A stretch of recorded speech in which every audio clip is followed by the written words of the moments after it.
Bam. What's poppin', family? What's up, y'all? We are fresh for the one episode, or the first episode, coming back to y'all. We gotta break down what happened because we have an amazing new host with us, and I'm super excited about that. But I definitely want to break down just how we got from the first intro to now, and the changes that happened, and what's coming next. So you want to introduce yourself? Already. What's up, y'all? I'm Dre T. I'm your co-host here in the space to be. You know what I'm saying? Hey. um, I met Dre T like about 5, 6 years ago at an open mic that he did. I think was it Penny for Your Thoughts? Yeah. Penny for Yeah, your thoughts. yeah. And thought he was amazing how he cultivated that space and um, yeah. Now we here and working with Neighbor Program, doing amazing work. Rocking. So I'm excited for what's to come. So what happened? Talk to him. Y'all, life is life. I'm sure you know that. But at the time, it was during COVID when I first started the podcast, and there was a lot of political uh, chaos going on in the world. And there's always been political chaos going on in the world, right? But it's different when the mass majority of the population is now awakening to the chaos that's existing. So you have people who never talked about race before, never talked about what has happened historically to African people in the United States or just abroad in general. Now all of a sudden they're talking about it. Now they're seeing what's going on, and they're seeing the violence that's been committed against African people. So with that comes a lot of people wanting to speak out, and they may not be knowledgeable about what they're speaking on. They just feel passionate and emotional about it. But at the time, I was using my Instagram as a way to like remind people of what has already been and how to like properly navigate through the space of talking about what's happened, talking about um, the violence that police have committed against black people, and just how to navigate that space and be respectful to the people who have already been talking about it, already been doing the work, and the families as well that are also victims of police brutality. So at the time, I was using the Instagram to just talk about those things. And then I was like, I need a podcast. And I had a couple people hitting me up consistently reminding me to do a podcast. So I finally made it happen. But personally, I was going through my own changes during COVID, moving a lot. So I knew that the podcast would always be an option, but it was not the priority at the time. So when I started, it was really as fast as I started, as fast as it ended during that time. But I gave myself grace for it, and I knew that when it was time to return, it was going to be the time to return. And I knew how I wanted to do it moving forward and what I needed to learn in the meantime. And then now we're here. And I'm excited because I feel like there's nothing more important than Fivefifths philosophy. And we could break that down of what even is Fivefifths. Yeah, You you're feel gonna have me? to you're gonna have to break that down. Talk about it. Yeah. So Fivefifths is not a new concept.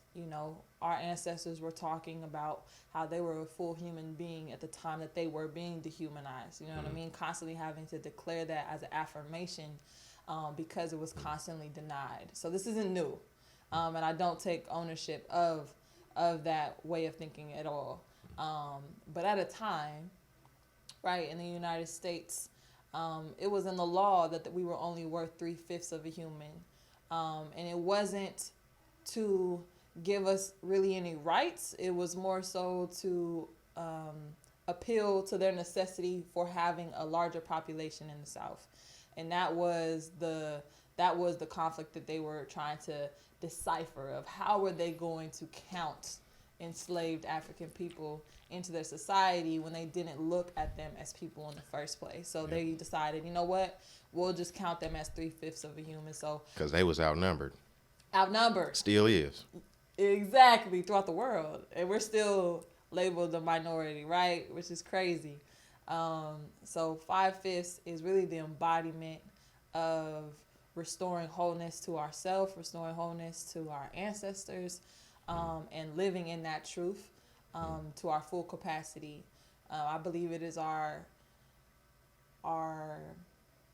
right, our birthright, to understand our wholeness, that we come here whole, that there's nothing that we need outside of us, that what we need has already been given to us, and it's just a matter about tapping into it and tapping into others who are doing the same. So that's what we're building here, and we'll continue to build that here and continue to pour into our people, combined with the historical critical analysis to empower the theory, right? We could talk about how human we are. We could talk about, what's happened. But if we don't have the context of what has happened and the research behind it, and that is what the power is, you know what I mean? That is going to take it to a whole other level, because then people can understand, like, oh, this is why I think this way, or this is why I've internalized these things. So that's what we're about to do. That's what we're doing. And yeah, let's get into it. Let's get into it. What does Fivefifths mean to you? When you heard about it and I proposed, the idea of you being co-host and what the vision was behind Fivefifths, what did it say to you? Honestly, I didn't know what it meant. I just knew that it's something some substance, cause Maya don't, you know what I'm saying? I don't know, you feel me, no bullshit. So it did pique my interest as far as, like, damn, that's an interesting name. Like, where did that come from? Like, why not, you know what I'm saying? Why not 7 sevenths or, 9 ninths? What's the particular, so it's important for us to be reminded, of the meaning and the vision behind it, because as you said, this is passed on to me. This ain't something that's like, solely from me. Right. This is an important thing to carry on, to remind ourselves and to honor our ancestors and the ones that we want to build. So that's what I think about, like, just honoring, living in the fact that, like, we are living embodiments of our ancestors. And then, what we leave here, as much as, like, they left for us to remember from the skills that they had, you know what I'm saying? Like, before we got on, you feel me, we was talking about depression and the recession coming up. Like, our ancestors wasn't jumping out of buildings, you know what I'm saying, because the stock market crashed. They was really surviving because they had all the skills. They knew agriculture. They knew how to build. They, you know what I'm saying? They could live off the land. And even with us being so much besieged with so much information and technology, that everybody got opinions, and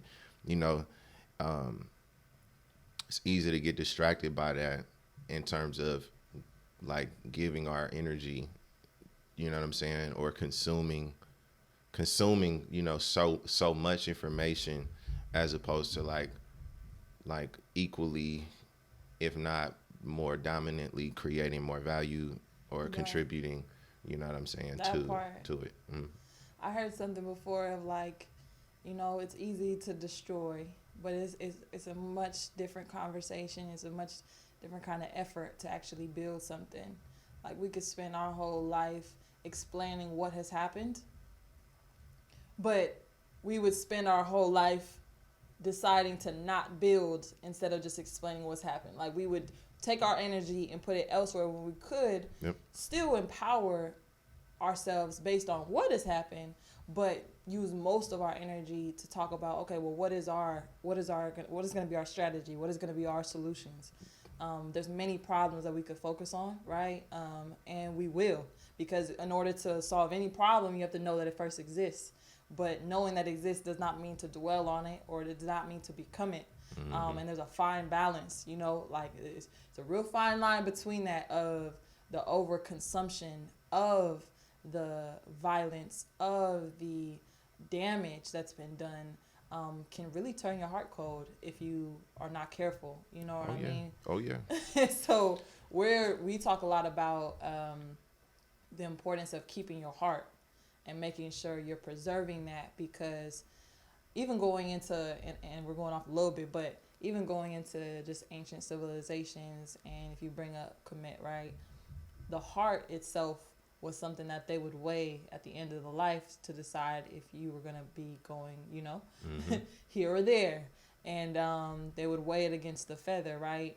And to me, that signifies even more so to the importance of keeping your heart intact. Because at the end of the day, regardless of what has happened, you still have to be okay with you. You know what I mean?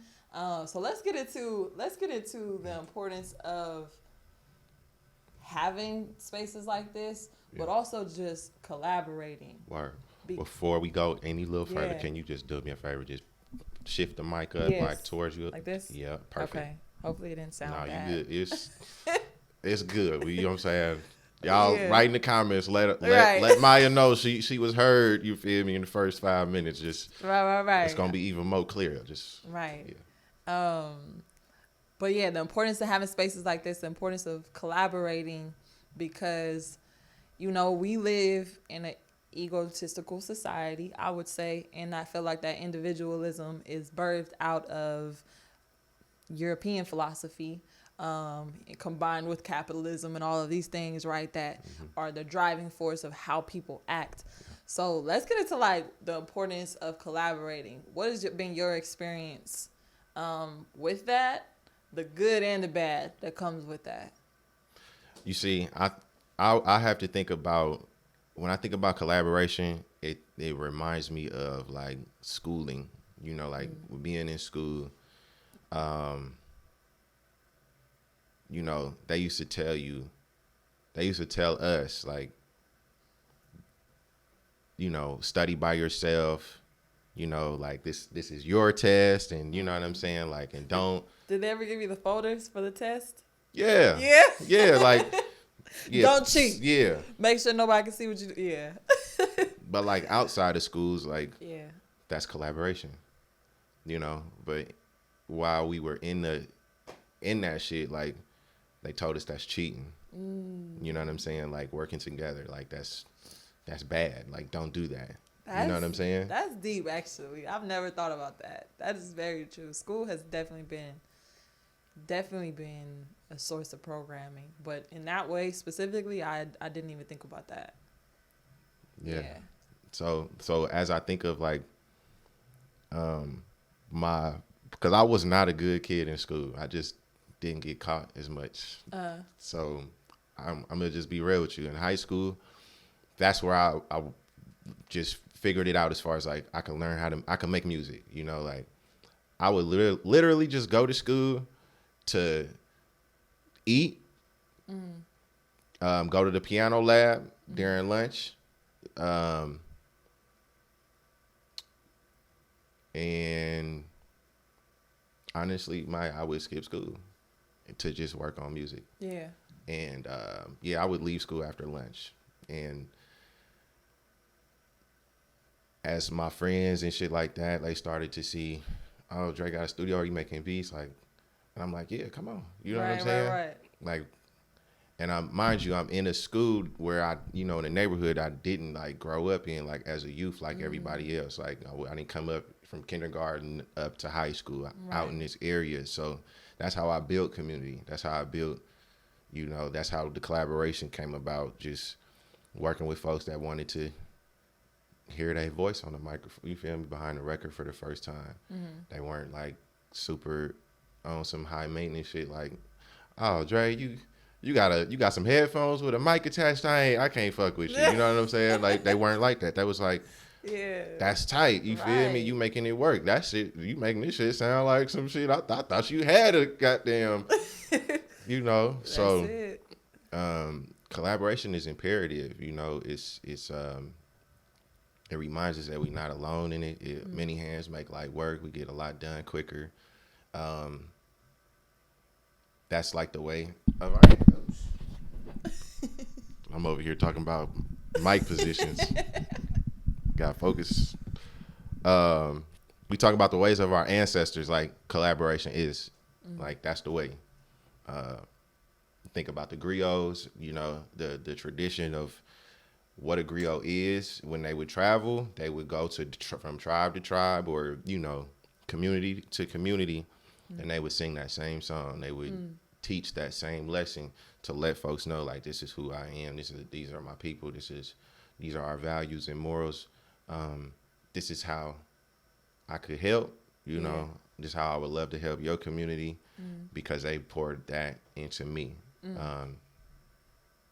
Yeah, I know that's a whole lot. But. No, it's good. I think too that there's been a lot of conflict around, can I show up as I am? Like, a lot of people do not consider what they do on a regular basis as an asset to something much larger than themselves. And some people do, for sure, of course. But I would say it has to be exposed to you that whatever you're doing, whatever, even if you're working a job, even if you just know somebody, even whatever it is, whatever your resources are, is a part of you. And I think the encouragement of showing up with that on the table as your offerings is so important. And we're not really taught how to even do that, how to look at ourselves and be like, okay, I am good at this. Okay, I do this. Oh, I do know these people. I have those connections. I built that, and to be proud of that, and also to have a space where you as you are is accepted. You know what I mean? Sometimes there's that like assimilation process that happens of like you feel like you have to lose yourself in order to be in collaboration, or you have to become what you have to become what you're attempting to create with these other people. And it's like, no, just be yourself, and you can remain yourself when you show up and when you leave, you know? So when you're collaborating with people in the community, even just aside from music, of just like programming and doing donations. I know you had the community fridge down over near Soul Collective, right? Why do you think that we're stronger together? Sure, I'm gonna get case in point. That's gonna lead up to where we are right here in this space right now.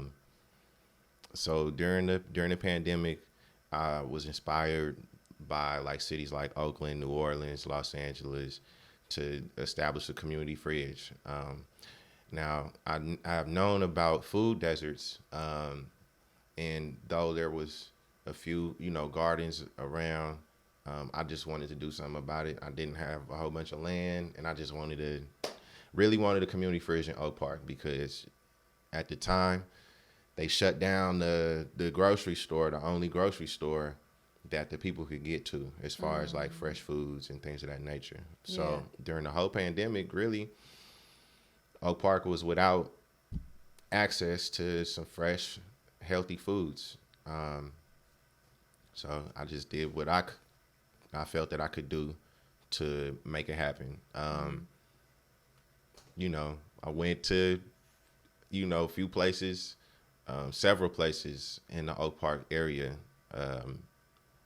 And it was just like a little bit of resistance. Even with people that wanted the community fridge there.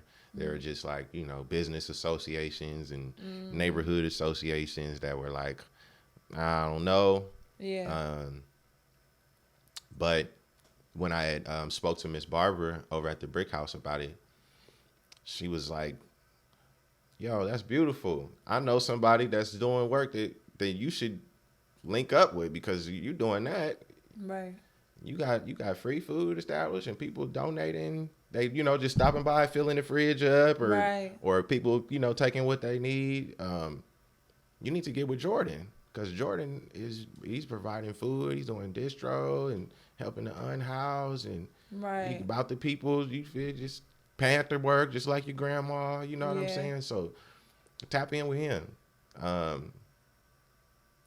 So once that happened, Zoom meeting here, you know what I'm saying, shadowing the work there, showing up to an open mic, that just turned into a fellowship. Yeah. In terms of like, it's like, boom, when I get an opportunity, I get access to some space. It's like, here you go, Jordan. There go the key. You feel me? Y'all do y'all distro up in there. Y'all put, you know what I'm saying? Y'all ain't gotta be outside. Same thing, Yeah. Dre, we got this. We got the church. We here now. Now we got a space for our kids to be, you know what I'm saying? To go Right. to, and we can be in community together. We can break bread together here. Um, it don't stop. Now, mind you, now the community fridge got stolen, right? Somebody stole the fridge. They felt like they needed it more than the community forever. You know what I'm saying? Hey, God damn it. Yo, we need a new mic clip. If anybody out there, no, just playing. Right.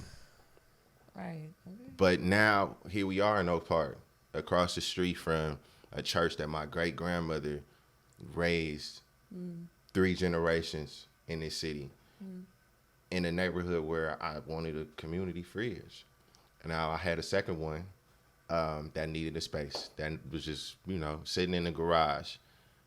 And now that same community fridge I wanted to be in Oak Park is right here in the kitchen. Yeah. You know what I'm saying? Right. Like storing more food so we could be able to help. And Right. yeah, now I could talk all day, but Right. that's just a small example of collaboration in the community and how many hands make light work. In terms of getting the job done. Right.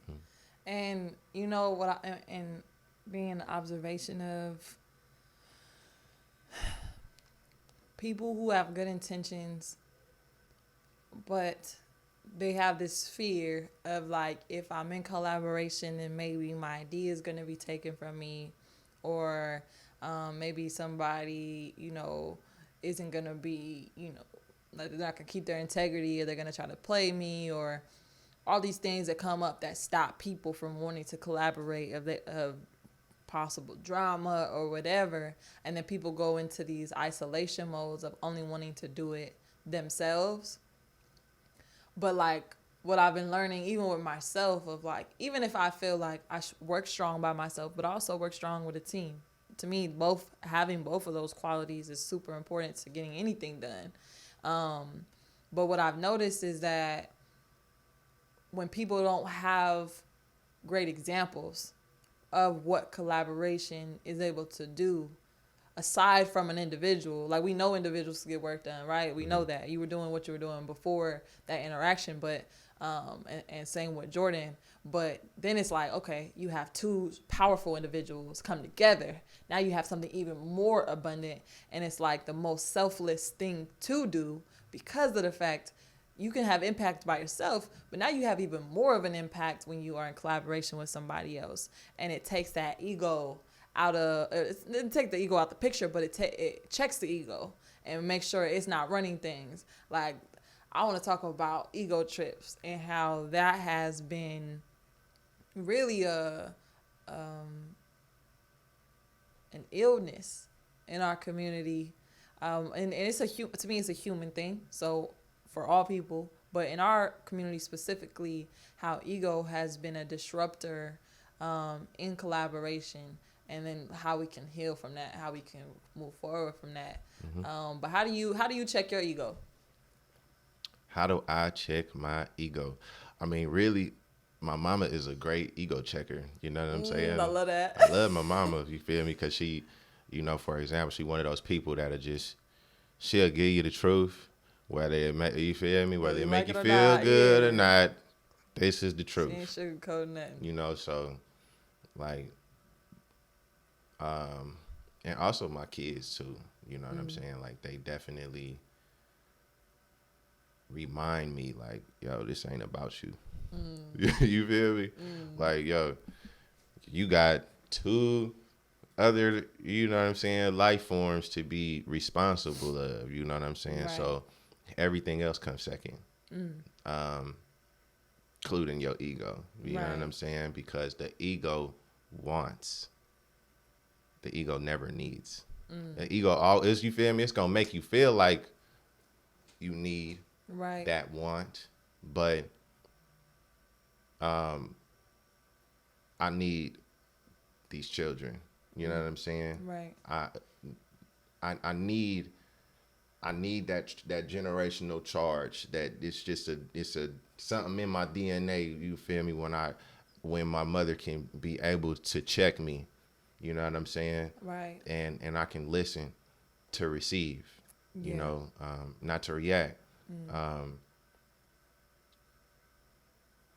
I need to make sure that those needs override the wants. You know what I'm saying? So I think that family, for sure, just seeing the bigger picture of what we talked about, like those 7 generations that you want to build and the ones that you came from. That's yeah. That's Check the ego. you know, ain't nobody gonna check your ego better than your mom. You feel me? Love your mama. You did a good job. Hey. And that's not just coming from me. You know what I'm saying? There's some other folks that just let your mom know she did a good job. Right. You know what I'm saying? For sure. Mm-hmm. I think ego too has its use case, right? Like it is there for a reason. And not everything that we have as humans do we like, right? Like, but it's also that submission to the Most High of like, okay, what purpose was this supposed to serve? And why does it always come up at these specific times? And why does it always want these specific things from me? And why does it always disrupt certain things? And it's like that full acceptance of yourself. We talked about how showing up as you are, it requires you to take that deep dive into who are you anyway.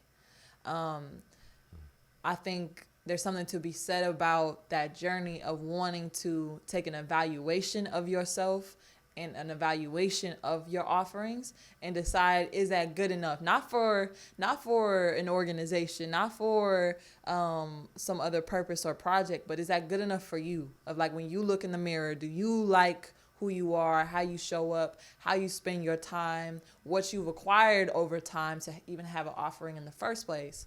And I think that work is like where ego will try to scoot around, It'll try to scoot around that and just try to still take. It still wants to take more than asking where or how much can I actually give.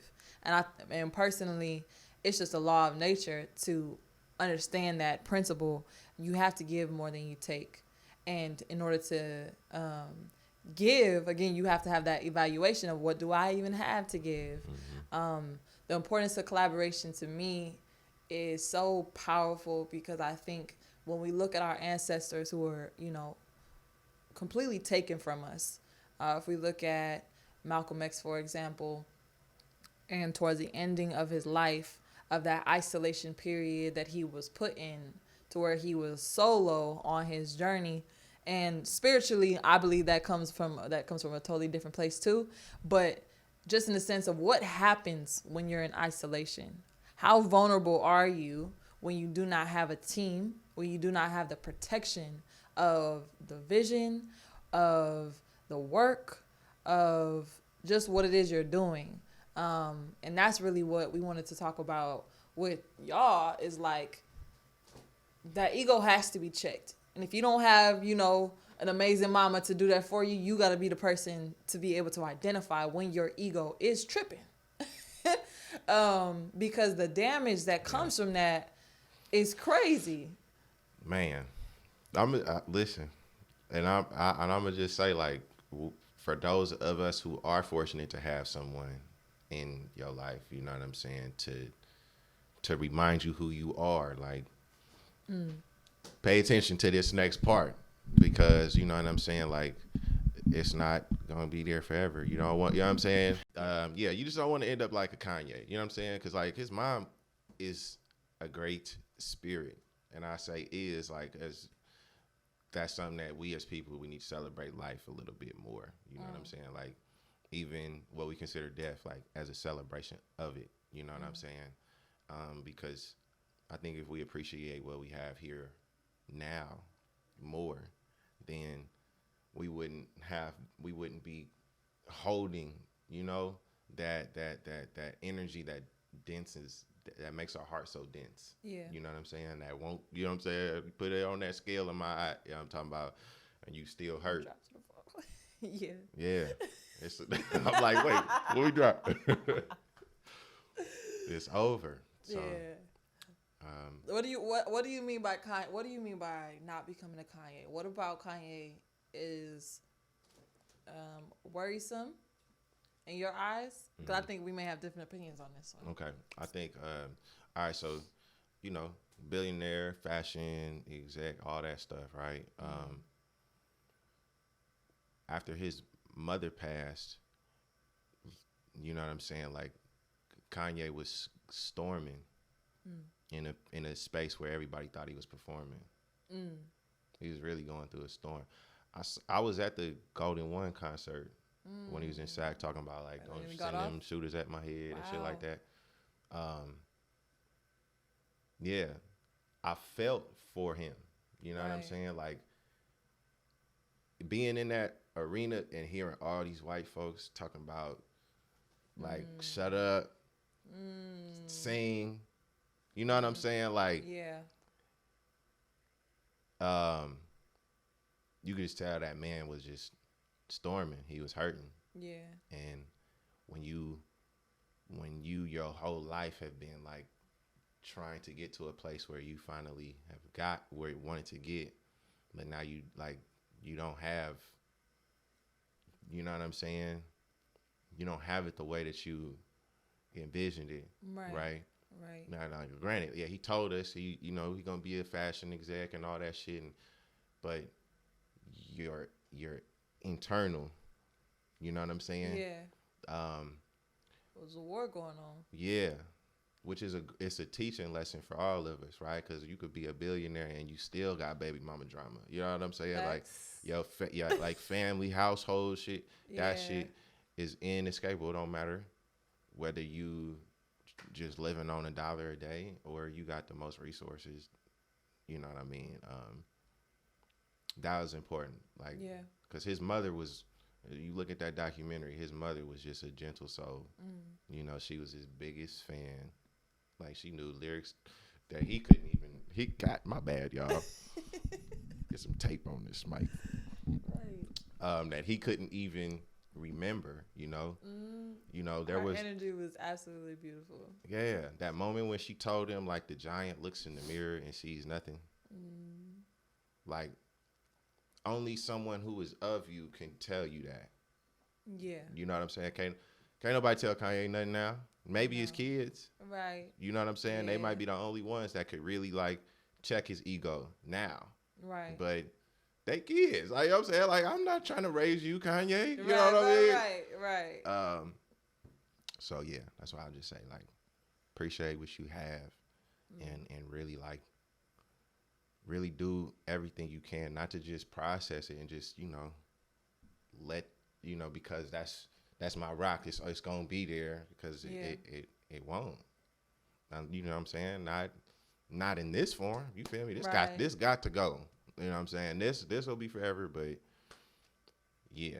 That's what the ego is tripping on. You know what I'm saying? Because the ego wants this to stay. You know what I'm saying? Like, what? I could breathe. I can, you know what I'm saying? I could feel and all that shit, but it's so much more. Right. Yeah. There's definitely so much more. So, yeah, I don't think we disagree then. Kanye is someone I genuinely appreciate, but I also see, like I genuinely see as far as I can, I don't know him, but I definitely feel for him because of, especially after that documentary, you got to see how doubted he was, but how he still remained very serious and intentional about his work and what he wanted to do.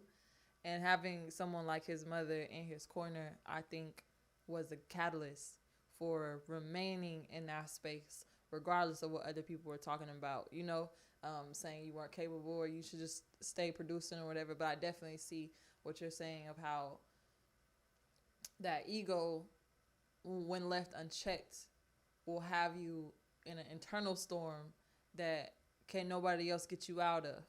And right now, especially if you were reliant on, whether it be consciously or subconsciously, you were relying on someone or something outside of you to do that ego check for you, or to keep your heart intact. The moment it's gone, so is your heart, So I definitely hear you. Collaboration. I feel like, I've been so much more quick to like ask people What do they do? Why do they do it? Does our mission align? How can we work together, right? And then we always have this thing of money come into the picture, right? Where I remember you said it before of like there's so much more we can pay with than, this dollar currency that's, backed by the Federal Reserve. Yeah. If that is our standard of exchange, that is so low vibrational. Can you talk about like how when we talk about collaboration, how money has been huge for the ego to come in and try to navigate that space only with money of like, okay, yeah, we definitely align. Yeah, you do this, I do this. We can help each other. Yeah, we can make this happen. But money. How has this concept of money, when in regards to building and collaborating, how has that, or have you seen how that has impacted people's minds, people's teams? Has that impacted you at all? Yeah, for sure. Um, Man, it's gonna ruffle some feathers. I'm gonna just fuck it. Ruffle. Okay. Like coming up in a youth organization. You know, the one of the main driving forces, if not no, the main driving forces was youth voice. Then came in the mentorship and the education to help develop that youth voice. Yeah.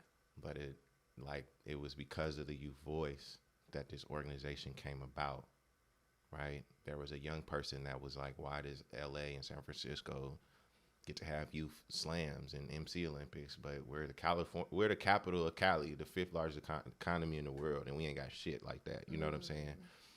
It took their voice to make that organization happen. Yeah. And that organization created some beautiful things, like a platform, you know what I'm saying, to be able to speak truth to power. And to 17-year-old me, 16-year-old me, that was more than enough. Yeah. You know what I'm saying? I get to do something outside of my school. Yeah, I'm there. Right.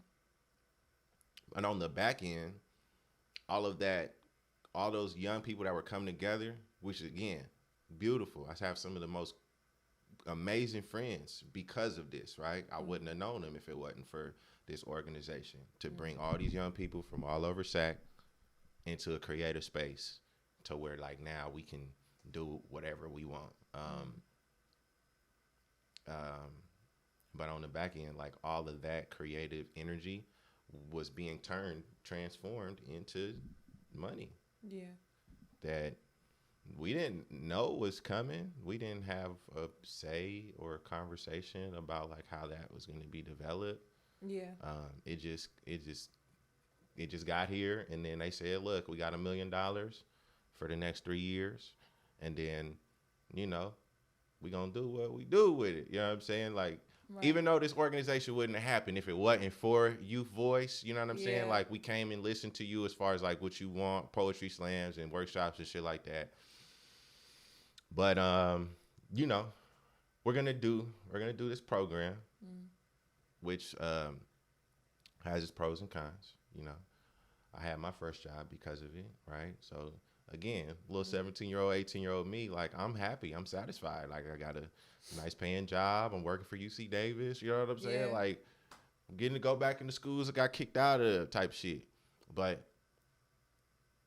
at the same time, there were people that came in that organization before me that, you know what I'm saying, they didn't get the job. Yeah. That helped build that organization. And they, you know what I'm saying, some of them are not involved. Some of them have a bad taste in their mouth because of how that went down, as far as like, damn, we just turned around and now y'all got all this.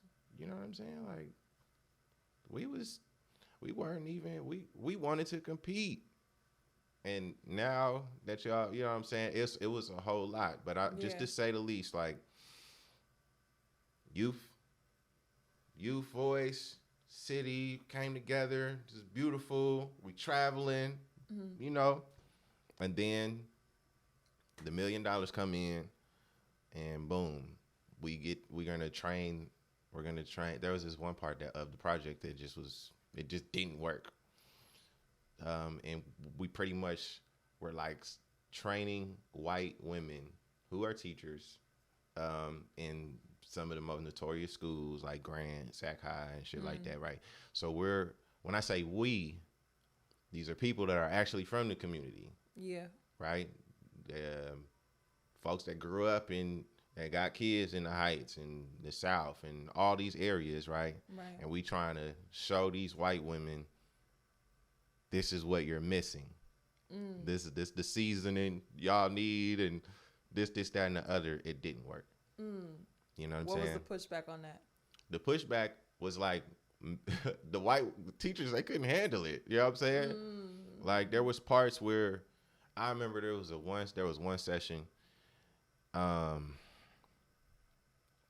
where one of the where the director at the time had like called, instead of doing another little training, she had like a seminar, if you will. She was like, are we lynching our kids? Like she hit them with that question, like are we lynching our students? Like, is that what we're doing? And they didn't like that. Yeah. That, you know what I'm saying? Them white women did not like that. It was crazy is it was coming from another white woman. Yeah. Which I liked. I love that fact about I love that fact about Vajra, because she's one of them white women that will call out her people about the shit that they not doing. You know what I'm saying? But again, it wasn't the youth's idea to be training white teachers. Yeah. That was Vajra's idea.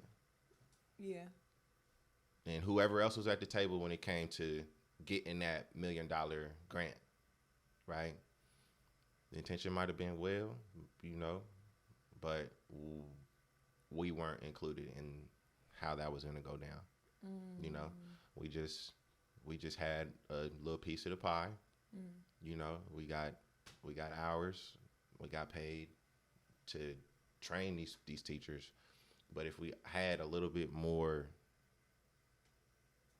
of that, if there was a little bit more like willingness to know what we're thinking and how we could best serve our community,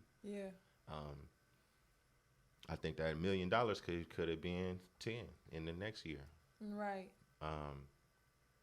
But yeah, so it discouraged a lot of people, in the years to come, right?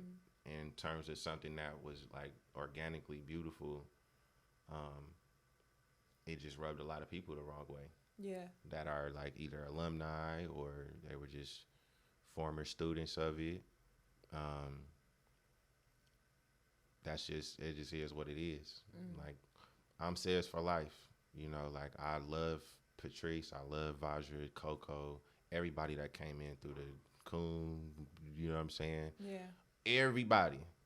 But everybody ain't all on the same page. Everybody ain't all buddy, or you know what I'm saying? Yeah. Like, no. I would love it to be. I love it to be respect and everything, but you can't take back the shit what was done. Right. I could understand why somebody would be upset.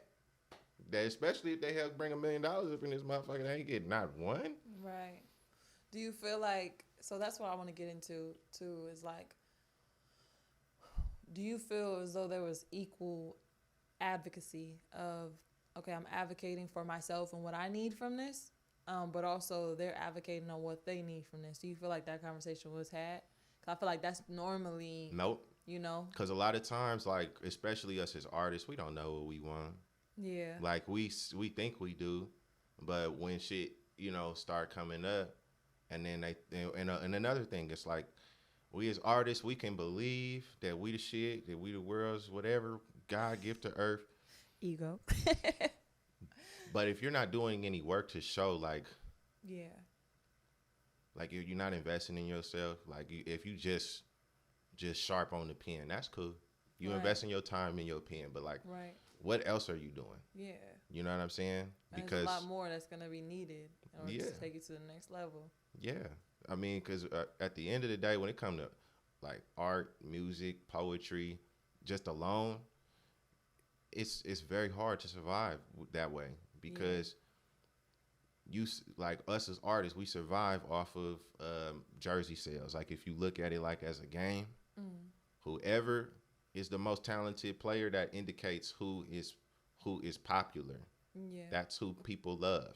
Like you could be the rawest lyricist, but if people don't like you, then you're not relevant. You feel me? Your jersey sale, and that's just jersey sales. You know what I'm saying? Like we don't get the guaranteed contract in the NBA. You know what I'm saying? We don't get that. Even if we sit on the bench, you feel me? We could still feed our family. Like no. So that's where the ego comes in, because there's also parts of us that we're like, no, you know what I'm saying? The reality is, it's like some of us haven't taken the time to create our own merch or do our own thing. Right. You know what I'm saying? Like, I ended up having to do something of my own. You know what I'm saying? Like, I couldn't keep on complaining about what was wrong. Right. Or, like, keep on pointing out the crack and ain't nobody else filled the shit up. I'm okay. Okay, this a crack right here. I'm going to have to fill this up real, you know what I'm saying? We'll get some tape for the next break. Man, I don't want to lose my train. Let me just hold the mic. Okay. I'm going to fill it up myself. I'm going to fill that crack up myself. You know what I'm saying? I can't just... Everybody else busy. They got their own part of the damn, you know what I'm saying, they focused on, which is okay. They doing their part. It's a part that I see that maybe not too many other people see. I'm going to emphasize. I'm going to shine light on this because... And people who are in alignment with that will be in alignment with that. You know what I mean? It's like, that's where I think the importance of, we don't say collaboration 1,000 times, but collaboration is about also mutual respect of what it is you're attempting to build and how that, whatever it's going to take to create that, what that will cost. Because cost isn't just financial. Cost is time. Cost is creativity. Cost is intention. Cost is just the mental space of having to cultivate something. So collaboration to me is about like equal or efficient respect amongst that exchange of what does this look like. And again, in order to do that, you have to know what you need. Because some people, money is exactly the deciding factor based on where they are currently at in their life. And that's all that they can see.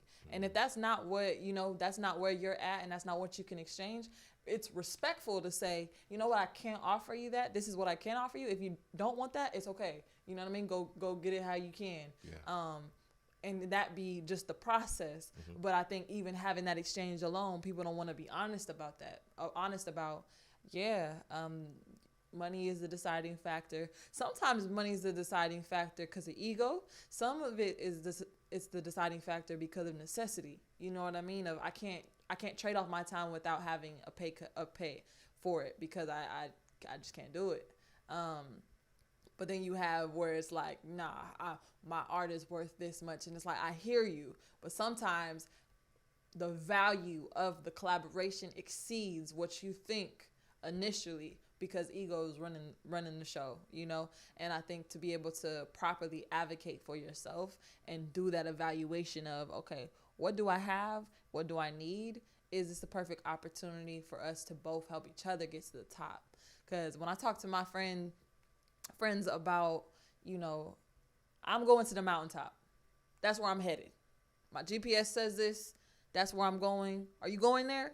Great. Let's figure out how we could both get there together. The moment that it splits, it's okay. Do your thing. Because I know where you said you were headed. I have to head this way. And if I'm going to meet you there, I'm going to meet you there. If I don't, I don't. But the destination remains the same. Yeah. So I think before when I was, younger, and like I would trip on like they don't want to be in collaboration or they don't even see the vision. Like I wanted them to see it how I seen it, and it was just like now I thank God for having the vision that I do and being absolutely okay with the fact that some people just won't see it. You know, before it really, my ego used to allow it to to make me trip of like, they just don't understand. This could be so useful for the people and yada yada yada. And I wasn't even realizing I was dishing out my energy for free on just complaining about that. You know, but it's really of like, now if you don't want to do it, I don't want you to do it. Yeah. You know what I mean? If you don't even want to, if you don't even have that desire, that pull, that interest, I don't even want to be nowhere near you. Yeah. Within this area, you know what I mean? I only want people who want to collaborate, who want to build, who want, you know, to do something that's not just for themselves but for the people. That's the only type of energy I want to work with, and I know that when I stay in that space, I'm attracting that to me. You know what I mean? Right. We didn't have to do no type of formal conversation, emails for it to do a full circle of here right now. When I met you six years ago, of like, that's somebody I want to work with. I don't know how it's gonna happen. I just know it's gonna happen. I'm gonna be in Sacramento eventually. You know, things are gonna cross, and I do that with everybody now. Of like, if it makes sense in that moment, it makes sense. If it don't, it don't. But I'm headed to the mountaintop. Yeah. Cause don't be the one with the money and and just think that shit gonna be sweet. You know what I'm saying? Cause for the people that you want and they be like, yeah, but I need the money. You know what I'm saying? Some of them, you know what I'm saying, you might be disappointed. You know what I'm saying? Cause you might love they work. Yeah. But you might not love them. You know what I'm saying? Like as a person, as a presence, like yeah. yeah, imperative to just really be mindful of that intent of collaboration. Mm-hmm. Yeah. We need each other, whether people want to admit it or not. The ones who know. The ones who don't will be left behind because everybody cannot go. And I think that is the spirit of Deep Waters. You know what I mean? Deep Waters, y'all. I just know it's going to be so beautiful to witness, regardless of the turnout, because of the fact of what it embodies of pure collaboration, of people who have gifts, who have offerings, and they say, you know what I have is needed in order to expand this energy, you know what I mean, of more people seeing that this is possible, that people from different walks of life, people who with different art mediums, people with different thoughts and ideas can come together and cultivate a space that still remains pure, that still remains, intentional, that still talks about the facts about what's going on in specific spaces and communities, and figuring out how we can heal, but then also figuring out how we can support the artists who are showing up, who are passionate, that care about what they do and how they do it, and then being celebrated in that space. You know what I mean? Having the photographers, the videographers, the event coordinators, the producers, the food, the just everything, the venue itself, all of that. I'm excited. Yeah. I'm so excited. As am I, because as I think of more about Deep Waters, it's like just the concept of when you out there, as far as like there's damn near more within the ocean that we don't know about as there is out in the cosmos. You know what I'm saying? I feel like that's us. That's the untapped, unlimited potential that once we just get that charge, you know what I'm saying? Like, because let's be real, like we in amongst, not to say that we ain't being real, but just, you know what I'm saying, in the sense of realness, amongst this system, we not supposed to be having this conversation. We not supposed to be here. We not supposed to be doing this. We not supposed to be coming together on some creative, non-capitalistic mindset, because that's a threat. You know what I'm saying? At the end of the day, we pose a threat to the shit that we don't need to be a part of. Right. And we thrive well at it. You know what I'm saying? So that's that untapped, unknown, you know what I'm saying? That's like within the deep, you know what I mean? Like we find a whole nother life form, and within this. Just being in deep waters. You know what I'm saying? Yeah. I'm a little lit. I ain't gonna lie to you. So forgive me if I get a little cerebral. Okay, next topic. Oh yeah. Look, the three C's. The three C's of deep waters, right? Is to create, connect, and contribute. Because we know what is birthed out of that space. You know, whether it be two people just doing that, one person doing that, or 100 people doing that. So I hear you 100% of just what the ocean embodies in general. Even when you feel me, somebody stranded out in the ocean, right? We've seen those movies, we've read those books of like somebody being on their own in the water and thinking that they are alone, but underneath that entire body of water that they are, there's thousands of creatures that are present. You know what I mean? Just the embodiment of what that water is connected to spiritually. You're never alone. You know what I mean? And to submerge yourself in that is a healing experience, because it's a healing experience. That's the best way to put it. So I'm excited. July 23rd, y'all. I know this episode's gonna be out before then. So get your tickets. Yes, get your tickets.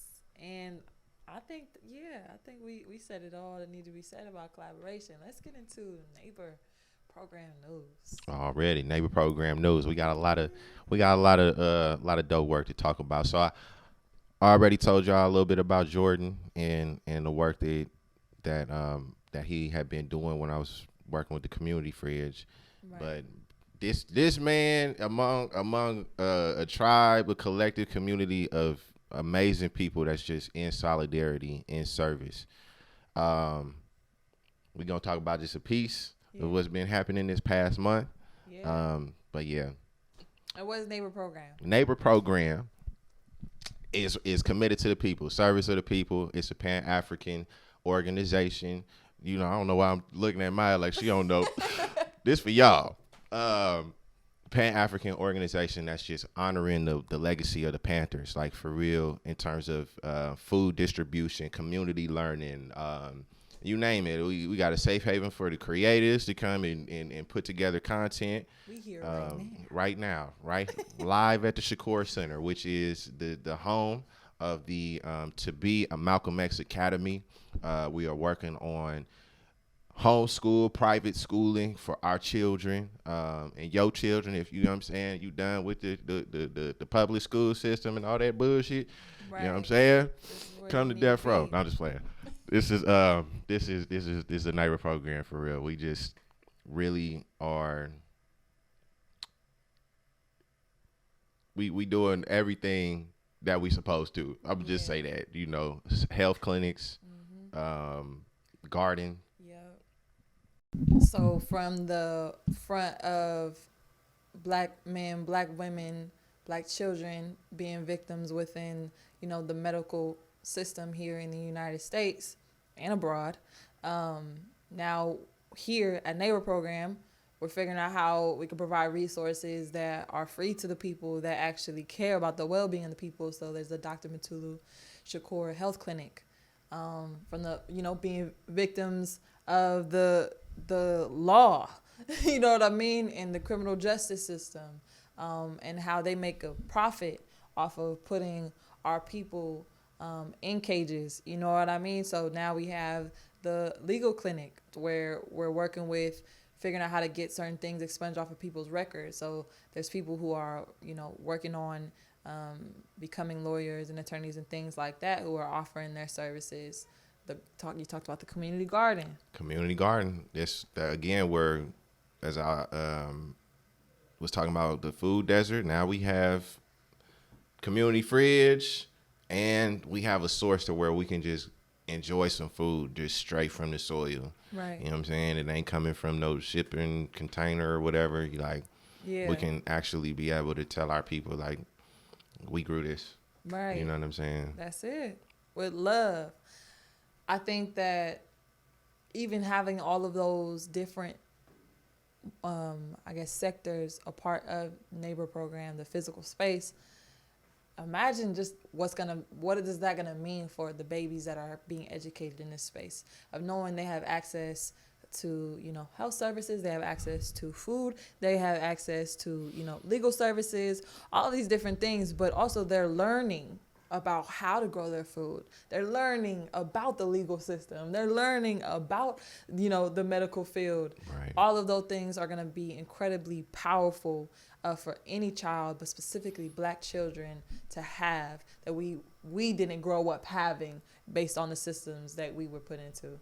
So there's beautiful work being done here, sacred work being done here. Ancestors are very much so present, you feel me? And we're watching how the community is just like, what are y'all doing? How can I help? We are here to like be the embodiment of collaboration. And yeah. Indeed. Every month, every month over 200 families are fed off of the grocery program done twice a week here. And you want to talk a little bit about what goes on at the health clinic? Yeah, the health clinic is all inspired by Dr. Mutulu Shakur, who, for those of y'all who don't know, you know what I'm saying, co-author of The Code of Thug Life. That's Tupac's stepfather, you know what I'm saying? During the 70s, he helped thousands of our people off of opiates during that time of like the heroin and things of that nature. He introduced acupuncture, just really like health and wellness during that time where, everybody was just trying to, most people was on some jive turkey stuff, you know what I'm saying? So he was really there like as a godsend to really work with the people as far as cleansing the mind, body, and spirit. Yeah. So here we are, again, just doing our best to honor the work of those that have trailblazed for us. We have ear seeding. We have massage therapy. God dang it, what else am I missing? You know what I'm saying? You can get you some readings, you know what I'm saying? You astrology, you know what I mean? It's what's today? I know it's like a new moon or something. Mm-hmm. I'm learning about that, you know what I'm saying? Supposed to clear your energy and stuff like that. It's a lot of manifestations coming up pretty soon. Yes. But like, yeah, we here to serve you in terms of health and wellness. Especially those who consider themselves healers, because even the healers need healing. Mm-hmm. We have access to therapy, like free therapy with Black people. You feel me? Like specifically Black women that are willing, able to help. You know what I'm saying? Like, go get some therapy. You know what I'm saying? Go on, talk about that shit that you working through, that you need to let go of. That, you know what I mean? So that way we can be whole again. Whole and lighter. Yes. And we had a special guest here. Amazing woman, Miss Ellen. We share the same name. Her name is my middle name. And I got that from both of my grandmas on both sides of my family. But Ellen came from Brazil because she seen the work that was being done here. She was originally doing the PhD program in Riverside, which is in Southern California, right? And she came out here, and can you speak a little bit more about that process of what brought her here, and then also what we were able to exchange and learn about while she was here with us? Yeah. Okay, shout out Ellen. For those of y'all who don't, we miss you. We can't wait to, you know what I'm saying, record the Fivefifths podcast out there in Brazil. We be out there in Sao Paulo or something. You know what I'm talking about? Brazil has the second largest population of our people outside of the continent. So for someone to come from a land like that and to want to learn more of the work of the Panthers, to learn about, the independent education systems that were established by our people is like what Jordan said. This is Pan-Africanism like embodied. Like right. This is in practice. Mm-hmm. So she came to Oakland. She met with Miss Jill, and asked about like where can I go see, what I'm saying, like examples of an education system that's in alignment or what's left from what the Panthers had established. Yeah. And at the time, Miss Jill had said, you should go meet with Jordan and the neighbor program because they're doing some work like that. Yeah. So ever since, you know what I'm saying, ever since she told her that, Ellen was like, she told Jordan, hey, I'm on the way. Jordan told us, hey, she on the way. You know what I'm saying? Yeah. Let's make space for her. Let's, welcome her with open arms. She's studying, she's getting her PhD. And I was just like, she came from Brazil? Yeah, I was like, to what? rock with us? Yeah. Okay, you know what I'm saying? So, boom. Ellen is here, like present, like what do y'all need? Like how can, you know what I'm saying? How can I help? Shoot, it even got to a point to where she was just like, I ain't even gonna ask y'all for help no more. I'm about to just, I got this. Right. We'll move this Immediately around. became family. Flat out. Malcolm X Day over at the Brick House was when I ran into her. We were in the basement area where they're making candles, right?